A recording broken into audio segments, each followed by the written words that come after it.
Good morning, YouTube. This is Greg Shields Outdoors. I've decided to expand the channel a little bit. I do a lot of outdoor stuff, and I put that on my YouTube channel. But during the off season, there's not much going on, and I still want to put some content up. So I want to talk about surviving the blue side of prison. It's going to be a series I'm going to put up. This will be episode 1, and I call it the blue side because I retired after 30 years as a correctional officer in both the federal Bureau of Prison system and the state of Georgia system. And I watch some former inmates YouTube channel, which I really enjoy. Larry Lawton is my favorite.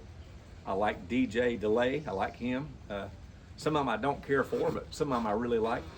But they talk about the surviving as a prisoner in different facilities, different agencies, federal and state. And I understand that they have their hierarchy and they have to conform to it.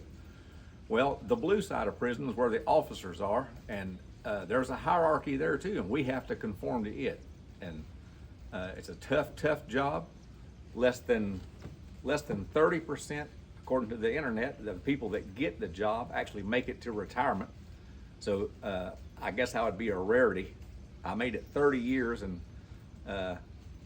my time with the systems, I saw people coming and going for different reasons, which I'll go over in some of my series here, because some of the stuff I've got to share is pretty dramatic and be some serious insight if you'd like to tune in to watch it. But I'm gonna start out with how you get the job. You put in, I got out of the Navy, and Department of Corrections was hiring here in the state of Georgia, and I put in for it and got selected, got sent to the academy. And the academy, they prepare you as best they can, but I'm gonna tell you something. Being in that academy is a world of difference compared to when you walk into that dorm with 150 inmates on one side and you're the only officer in there. You have got to learn how to survive that situation. You have to get respect. You have to keep respect. And that's big in there. Respect is huge in the prison system.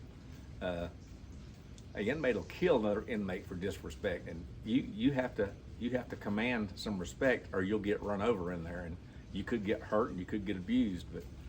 And there's small ways you can get respect, like you wear a name tag. This is one of the ways I got it, and they like to call me Shields when they would ask a question. Hey Shields, let me get this, and I just kept walking until they addressed me as Mr. Shields or Officer Shields. I didn't listen to them, and it took a little bit of time before they caught on to what was going on. But when they did catch on, I got the respect I was after. I mean, if their name was Smith, I called them Mr. Smith. So I'm going to get that respect back, or they can deal with somebody else. So that's just the stand I took on it, and it worked out fine. I made it 30 years without being assaulted, without being jumped on, and I spent years on the tactical squad.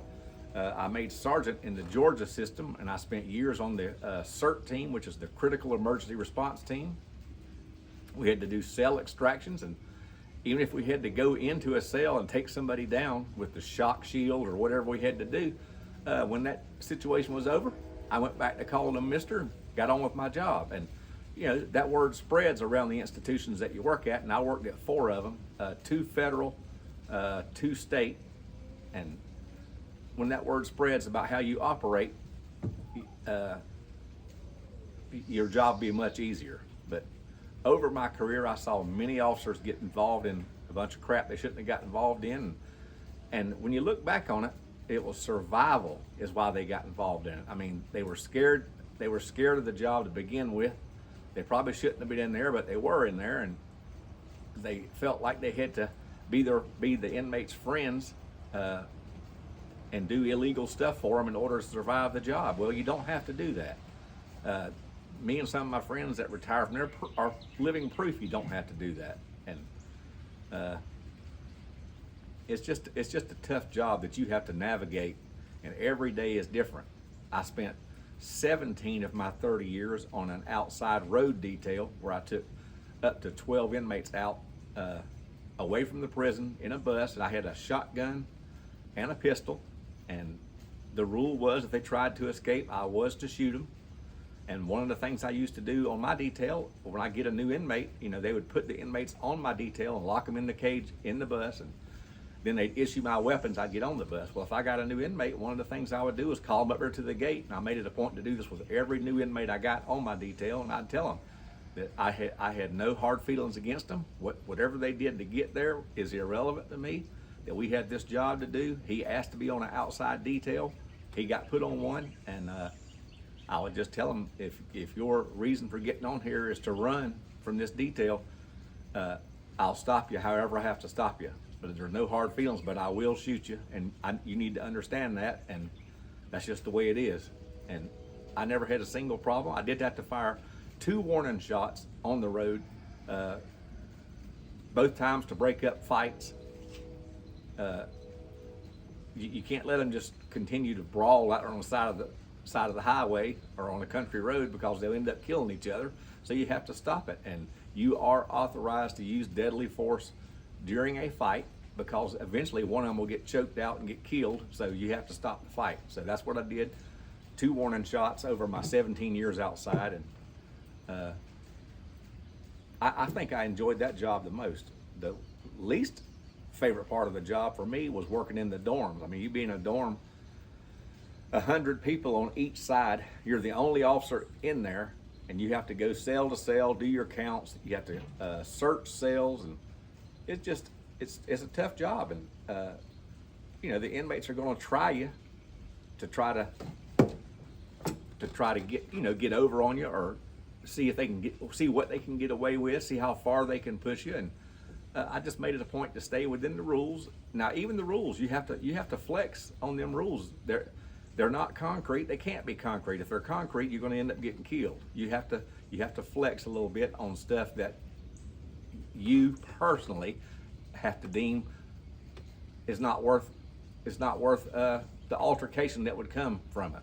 Like if an inmate gets an extra tray at the chow hall, and there's extra food in there, you can't let 1,000 of them get extra tray. But if every now and then one's a good worker, or he does some extra work for you, and you see him in the line again, I let it slide. I mean, I have to survive how I have to survive, and that's just the way it is. And that wasn't a horrendous thing to do. There was several times that the captains and lieutenants, if they had somebody do extra work for them, they'd call you on the radio and ask you to give one an extra tray. So that's just it's incentive. And so why don't sweat the small stuff? That's basically what I'm telling you, because it'll get you in a tight, and it causes an altercation that you can just avoid some of the time. But anyway, I'll get back to Larry Lawton, one of the former inmates that does a YouTube channel, a real popular one. He's right on point. Everything he says about the systems is on point, and rock solid information on their side of the fence, which is the inmate side. They have things they have to do. They have to beat down child molesters. They have to demand respect. They have to stand their ground, and they can't run from a fight. Things that they have to do to survive in there, because if they're weak, they get eaten alive. Well, if an officer is weak, he doesn't get assaulted usually, but he gets put in situations where it makes the job just, you flat cannot survive it, because they'll have you, they might ask you to drop a letter off for them on the street. Take this, officer, here, take this letter for me and mail it on the street. I missed mail call or whatever. And you take that letter out of that prison. That's one of the big things. You take something out of that prison or bring something into that prison, you're now on the hook. And yes, you can get off that hook, but there's risks with getting off the hook once you allow yourself to get put on it. So I never did anything like that, and you find ways to survive, and that was one of them. You got to be tough. You got to be tough in that job, and I don't know. Basically, just try to stay within the rules. Have some ironclad rules that you'll never go against. They give you great policies to go by, but you have to live and learn in the job.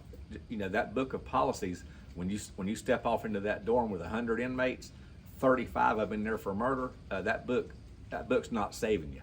What's up here is saving you. What's in here is saving you. That book becomes irrelevant except for a baseline that you learn from. But anyway, throughout this series, I'm going to do a lot of different talks about how to survive a fight in a dorm, how to survive a fight in the chow hall, which is one of the most dangerous places there is.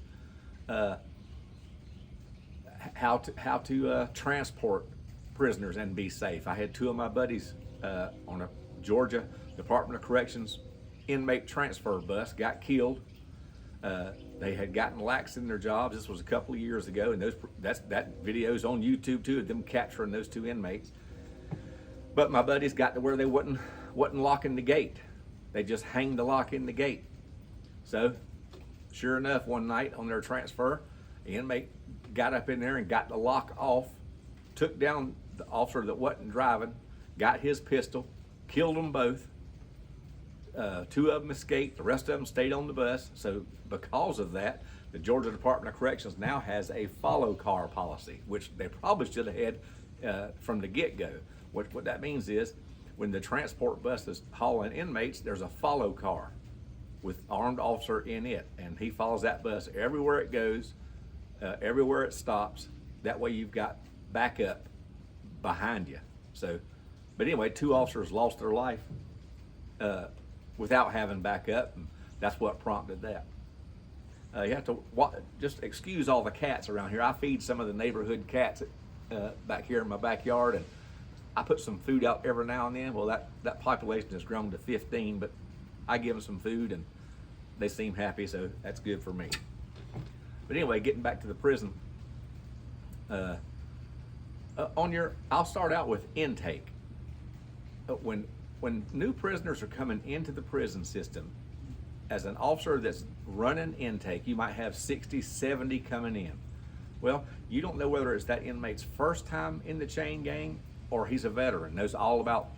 You can pick them out pretty regularly, but some of them, I'd say 60% of them coming in there are brand new people that are scared to death. They're scared to death, and you are the authority, and you're the first line of authority they see. And even in their holding cells, inmates are jockeying for position. The veterans that are coming back into prison are taking their seats, trying to take their lunches. Just you got to recognize that, and you got to step in there. You've got to be the authority.